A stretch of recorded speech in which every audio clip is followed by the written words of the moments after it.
այնտեղ առանձնացված էր հանրօգուտ հաղորդումները, լրատվական հաղորդումներից, դուք լրատվականները հանրօգուտի մեջ չեք մտցնում, դրանք հանրօգուտի մեջ կար, չկար։ չէ, դեմ ասում Հա, չէ, հանրօգուտ ինքը չի կարելի։ Հանրօգուտը ամբողջ աշխարհի կլասիֆիկացիայով մշակութային,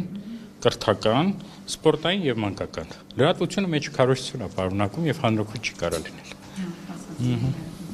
Պարոն Հակոբյան, դուք էթիկայից խոսեցիք, բռնության կոչերից, տարիներ առաջ շատ էին դժգոհությունները, հատկապես հայկական սերիալներում, տարբեր բռնության տեսարաններից, դրանք նվազեցվել են նոր սերիալների մեջ, որոնք այսօր եթերում կան, չեք նկատել որևէ խախտում դրվագներ։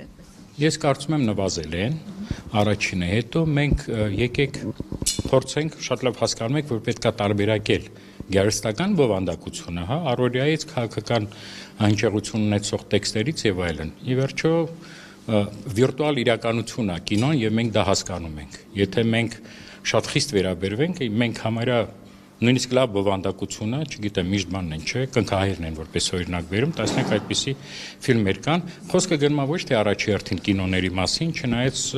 այնտեղ էլ պիտի չափավոր լինի, այն սերիալների մասին, որոնք արտացոլում են առաջինը հայկական իրականությունը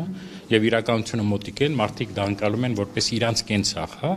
եւ երկրորդը լրատվական հաղորդումներում, հասարակական հաղորդումներում վտանգը դա է։ Կինոին այդպիսի մեծ վտանգներ չունի։ Պարոն Հակոբյան,